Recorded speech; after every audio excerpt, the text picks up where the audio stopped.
Hi Leo, kumusta po kayong lahat? Okay, so yan Leo, maraming salamat po sa walang sawang pagsubaybay sa ating pong mga reading. And kung ikaw ay bago pa lang sa ating channel, mag-subscribe na po kayo. Then i-click mo na rin yung ating notification bell para lagi kang updated sa ating mga bagong upload, okay?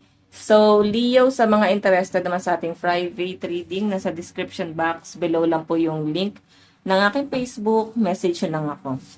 Okay, then tignan natin guys ano ba yung mga possible na ganap sa inyo this week. Leo, Sun, Moon, Rising, and Venus sign.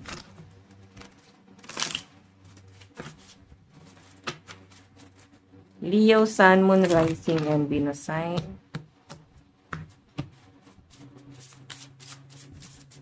Leo, Sun, Moon, Rising, and Venus sign. Leo. Difficult roads often lead to beautiful destinations. So, totoo yan guys, no? Hindi naman kasi laging madali nakukuha yung mga bagay-bagay. Ngayon, kung meron kang goal sa buhay, mapapansin mo na parang napakahirap makamit nun. Or minsan parang napaka-imposible pa nga. Pero kasi guys, parang online games lang yan. Mahirap yung pagdadaanan mo, ang daming conflict, bago mo makuha yung ginagol mo sa buhay. So, ganun yon.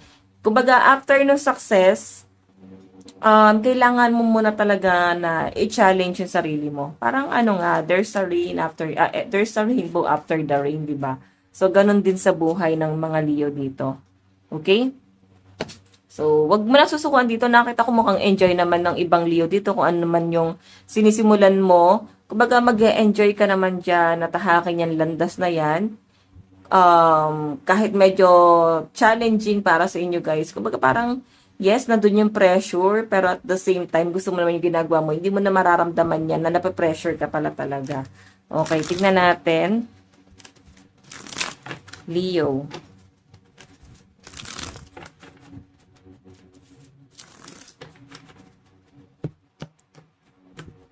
Leo, Sun, Moon, Rising, and Venus sign.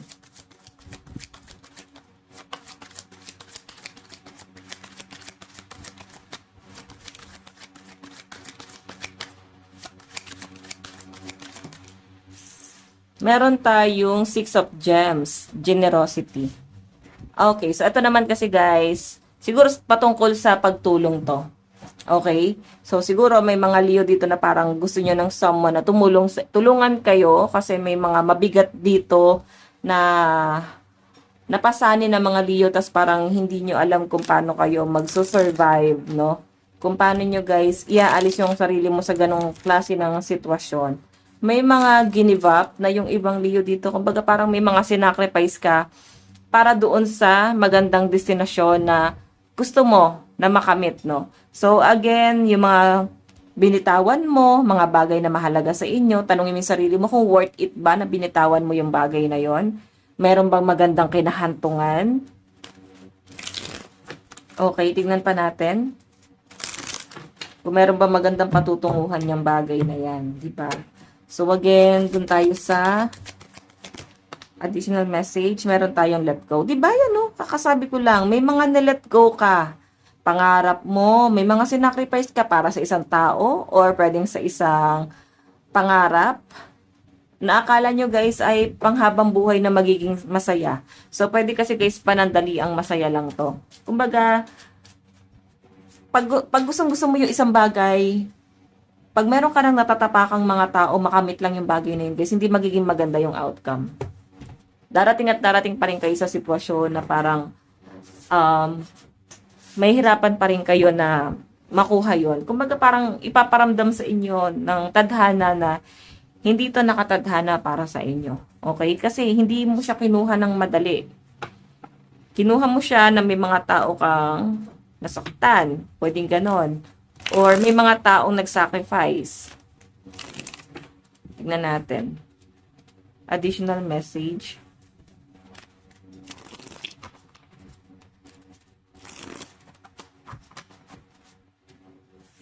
Leo, Sun, Moon, Rising, and Venus sign.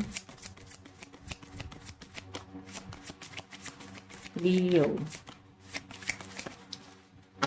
Meron tayong Novice of Gems Skill Development. So, yan Leo, sinasabi lang dito kailangan mo magpalakas kailangan mong i-improve yung communication skill or at least yung skill mo, or ano ba, may nangyari ba about health? So, may patungkol about sa health ng mga Leo na kailangan mong mas pagtuunan ng pansin dito. And sinasabi lang dito, kailangan mo i-workout yan, huwag mo siyang alagaan, at least dapat i-cure mo yan. Hindi mo dapat inaalagaan yung sakit. Kailangan nilalabanan yan. Okay? So, ayan, may nakikita kasi ako about sa pagpapalakas. Pwede may sakit kang nararamdaman ngayon, literal na may sakit, or pwede nasasaktan yung puso mo, pwede nahihirapan ka. So, yun lang naman yung nakikita ko dyan, Leo, na kailangan mong ma-overcome sa mga panahon ito. Tignan pa natin, Leo, Sun, Moon, Rising, and Venus sign. Meron tayong achievement. Ayan, di ba? May nakikita ko guys opportunity paparating sa inyo. So, kailangan mo nga na training siguro to. Baka may training ka or at least mag-ayos ka ng mga requirements or baka guys sa medical to. Bago mo ma-achieve yung mga bagay na gusto mo, kailangan meron ka munang i-workout sa sarili mo, sa physical appearance mo. Okay, so sa mga nagpaplano rito na mag-abroad or mag-apply ng trabaho. Tignan pa natin. Meron tayong loss. Raindrops. So, ito naman guys, loss is something na sinacrifice mo siguro itong mga pangarap mo para sa isang bagay, sa isang tao, sa isang bagay or sitwasyon, sa isang tao na hindi pa naman kayo guys sure kung talagang para sa inyo or pang matagalan ba to. Diba? So, magiging ano mo siya guys, magiging regret mo to.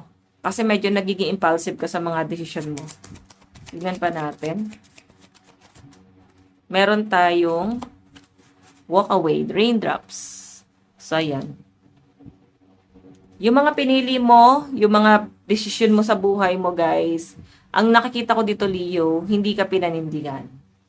Kumbaga, ito yung kusang umalis sa buhay mo. Yung mga bagay na pinaglaban mo, mga taong pinaglaban mo, kusa silang umaalis. Nagiging disappointment mo sila, guys, no? Bakit ito nangyayari after mo manindigan dito sa bagay na to? Tignan pa natin, advice para kay Leo. Meron tayong crossing bridge. It's time for healing, connecting, mending, and releasing. So, ayan. Ito yung time para sa inyo na mag-heal ka na totally. And syempre, tulungan mo yung sarili mo na mag-heal. Walang ibang taong gagawa niyan sa inyo. Kaya kung meron ka pinagdadaanan ngayon or medyo emotional ka ngayon, guys, ikaw sa sarili mo ang mag-aalis dyan sa conflict na yan, okay? So guys, ito lang po ang inyong reading. Maraming salamat po. God bless and love you all. Bye-bye!